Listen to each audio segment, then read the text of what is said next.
Hello student, welcome to Equator Academy Dehradun. और जैसे कि आप लोगों को पता ही है कि आप लोग का जो क्या है कैलेंडर यूकेपीएससी ने इशू कर दिया है, और ये बस 3 डेटें आप लोगों को हमेशा याद रखनी है अपने दिमाग में। इसीलिए हर वीडियो में ये 3 डेटें आप लोगों के सामने रखूंगा। जैसे कि 18 जून आपका आर ओ हो गया, 2 जुलाई और 23 जुलाई को आपका अपर पीसीएस और लोअर पीसीएस हो गया। तो इस 3 डेटों को अपने दिमाग में रखते हुए आपको तैयारी अपनी रोज करनी है। एवरी डे आपको अपनी तैयारी करनी है, एक दिन भी आपको पीछे नहीं छूटना है बच्चों, ठीक है। चलिए, तो हम लोग लेके आए हैं उत्तराखंड का करंट अफेयर्स का पार्ट 6। शुरुआत करते हैं इस पार्ट 6 की हम लोग। तो सबसे पहला आप देख रहे हैं करंट अफेयर्स में आज अखबारों में क्या रहा उत्तराखंड के बारे में। बेरोखाल महाकालिका मंदिर में उमड़े श्रद्धालु, ठीक है। तो देखिए क्या लिखा हुआ है। विकास खंड बेरोखाल के तहत गढ़वाल और कुमाऊं की आराध्य देवी महाकालिका मंदिर में मंगलवार सुबह से ही दूर दराज से लोग आए, ठीक है। तो देखो, ये जो मंदिर है आपका, ये आपके बॉर्डर पे पड़ता है। किस पे? आपका पौड़ी और अल्मोड़ा के बॉर्डर पे, ठीक है।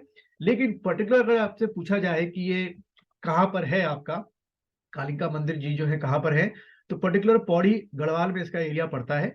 अगर आप मैप की तरफ देखेंगे तो बिल्कुल बॉर्डर पे आपको ये मंदिर मिलेगा, लेकिन मैक्सिमम एरिया इसका जो है वो पौड़ी के अंतर्गत में आ रहा है, जो आपका विकास खंड है, ठीक है। तो यहां से आपसे एक एमसीक्यू क्वेश्चन बच्चों पूछा जा सकता है।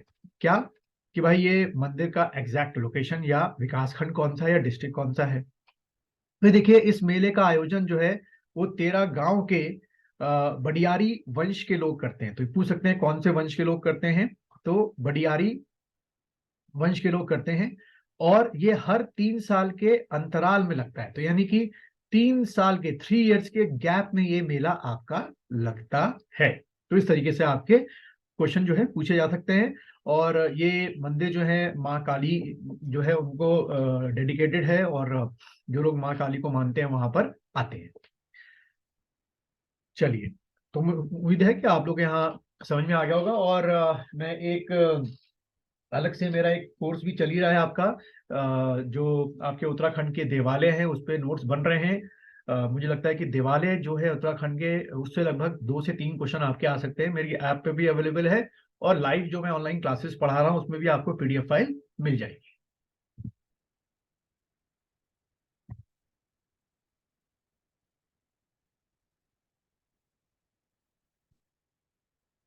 चलिए अगला देखिए। टेहरी झील में आज से वाटर स्पोर्ट्स जो है वो शुरू हो गए, ठीक है। तो पुरानी टेहरी रियासत के जन्मदिन को धूमधाम से मनाने को लेकर 28 से 30 दिसंबर तक कोटी कॉलोनी में 3 दिवसीय जन्मोत्सव कार्यक्रम का आयोजन किया जाएगा। और उसी दौरान जो है ये आपके वाटर स्पोर्ट जो है वो वहां पर आयोजन किया जा रहा है, ठीक है। और आपके केंद्रीय ऊर्जा मंत्री जो है आर के सिंह भी यहाँ पर इस वाटर स्पोर्ट्स में क्या हो रहे हैं, पहुंच रहे हैं। थोड़ा सा टेहरी झील के बारे में अगर हम देख लें तो ये आपका हमारा टेहरी डैम है, और इसके पीछे आपकी ये क्या हो गई, पूरी टेहरी झील आपकी हो गई। और देखिए टेहरी शहर भागीरथी और भिलंगना नदियों के संगम गणेश प्रयाग जो ये डूब गया है। छोटा सा शहर बसा हुआ था। विश्व के बड़े बांधों शामिल टेहरी बांध के निर्माण के फलस्वरूप टेहरी शहर पानी में डूब गया, तथा टेहरी झील जिसे आज सुमन सागर के नाम से जाना जाता है। तो क्वेश्चन क्या बनेगा, टेहरी झील का असली नाम या क्या नाम है, तो आप क्या टिक करोगे, सुमन सागर, ठीक है। अगला देखेंगे, अमरेंद्र प्रताप जो हैं वो आपके अपर महाधिवक्ता बने हैं, यानी कि advocate general of the state, ठीक है। तो आपको एक चीज समझनी है कि हमारे जो advocate general of the state होते हैं वो किस आर्टिकल में आते हैं कॉन्स्टिट्यूशन में, ये आपसे पूछा जा सकता है। तो बच्चों, advocate general of the state जो है वो हमारे आपके कॉन्स्टिट्यूशन में आर्टिकल 165 में आते हैं, ठीक है। पहला क्वेश्चन तो ये बन सकता है।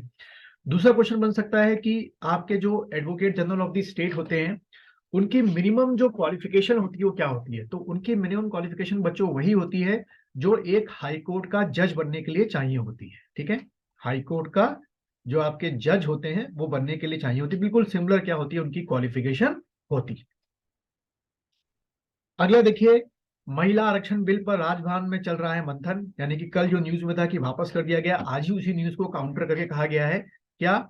देखिए क्या कहा गया है कि अभी तक देखिए राजभवन ने महिला क्षैतिज आरक्षण विधेयक लौटा दिया है, लेकिन मंगलवार को राजभवन के आधिकारिक सूत्रों ने इसका खंडन किया। तो देखिए अखबारों ने कल छापा था कि भाई लौटा दिया, पर अभी उन्होंने कहा कि हमने अभी नहीं उठाया, इस पर हमारा मंथन चल रहा है। ठीक है, क्योंकि गवर्नर साहब ये चाह रहे हैं कि भाई जब ये बिल पे वो साइन करें तो कोई ना कोई ऐसा लूपहोल ना रह जाए लीगली कि उसको कोर्ट में चैलेंज कर दिया जाए। और दूसरा देखिए, इस समय के विधानसभा जो आपका सत्र हुआ था, आपका शीतकालीन सत्र, उसमें 14 विधेयक जो है वो पास किए गए थे। उसमें 9 विधेयक पर राजभवन में मंथन चल रहा है, बाकी पे आपके उन्होंने सिग्नेचर कर दिए हैं।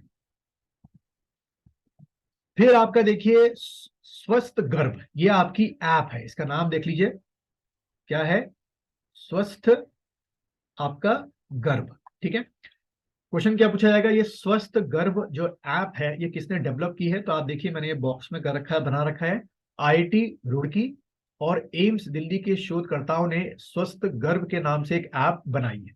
ठीक है, इसका मकसद क्या है, पहली बात तो ये ऐप जो है आपको गूगल प्ले स्टोर में मिल जाएगी, और ये दोनों के लिए है, डॉक्टर्स और मरीज के लिए है। ठीक है, और इसका मेन ऑब्जेक्टिव देखो क्या लिखा हुआ है, यह ऐप प्रसव पूर्व देखभाल सुनिश्चित करने वाला इंटरैक्टिव प्लेटफॉर्म है, यानी कि डिलीवरी से पहले जो 9 महीने का टेन्योर होता है उसमें कैसे आपका जो केयर है वो करनी है, वो सारा इस ऐप में क्या मिलेगा, हेल्प उचित है। ठीक है, तो ये क्वेश्चन भी आपके एमसीक्यू में बच्चों बन सकता है। अगला अगर हम देखें न्यूज में, ये हमारे क्या कहते हैं मिनिस्टर, कैबिनेट मिनिस्टर साहब है, मंत्री सौरभ बहुगुणा जी। ये न्यूजीलैंड के आपके कहा वेलिंगटन में कई फार्मों में होके आए हैं। ठीक है, फार्म हाउस में किसके साथ गए थे, ये जो हमारे अधिशासी अधिकारी हैं भेड़ और ऊन विकास बोर्ड के डॉक्टर अविनाश आनंद के साथ होके आए थे। और ऑब्जेक्टिव ये है इन दोनों का ही जाने का कि किस तरीके से जो भेड़ बकरी पालन है जो न्यूजीलैंड में होता है वो हमारे हिमालय में यानी कि हमारे गढ़वाल और कुमाऊं में किया जाए। ठीक है, तो वहां की जो याक्षियार की भेड़ें हैं, गायें हैं, उनको यहाँ पर लाया जाए। चलिए आगे बढ़ते हैं। अगला ये रहा, आप देख ही रहे हैं लगातार 5-6 दिन से, एक हफ्ते से जोशीमठ की न्यूज आ रही है कि लगातार जोशीमठ के घरों में क्या आ रही है, दरार आ रही है। तो ये अभी तक संशय बना हुआ है कि ये प्राकृतिक तौर से हो रहा है या मानव जनित है आपका। ठीक है, तो मानव जनित में कहा जा रहा है कि देखिए यहाँ पर जो मैंने कहा है कि जो ये एनटीपीसी की जो आपका क्या बन रहा है, मेगावाट हाइड्रो मेगावाट बन रहा है, उसमें जो वो टनल्स बना रहे हैं, ये एलिगेशन लग रहे हैं कि तपोवन विष्णुघाट जल विद्युत परियोजना जो बन रही है उसमें जो टनल्स बनाए जा रहे हैं उसके कारण आपका ये दरारें आ रही हैं। दूसरा, जोशीमठ से नीचे बाईपास रोड बनाई जा रही है, उससे ये दरारें आ रही हैं। लेकिन दूसरा नेचुरल क्या कहा जा रहा है, जो जियोलॉजिस्ट कहते हैं, देखिए क्या बड़ा इंपॉर्टेंट इंफॉर्मेशन मिली है और ये आपके एग्जाम में आ सकती है। देखिए जोशीमठ नगर को लेकर 1976 में एक सर्वे हुआ था जिसमें ये बताया गया कि जो ये जोशीमठ नगर है वो मोरेन पर बसा हुआ है। मोरेन जो है वो आप मानिए एक जियोलॉजी का टर्म होता है जिसका मतलब होता है ग्लेशियर द्वारा लाई गई मिट्टी पर बसा हुआ है। तो एज यूजुअल है कि ग्लेशियर द्वारा लाई गई मिट्टी है तो लगातार ये खिसकती है और इसमें जो भी चीजें बनेंगी उसमें दरार आने की पूरी संभावना होती है।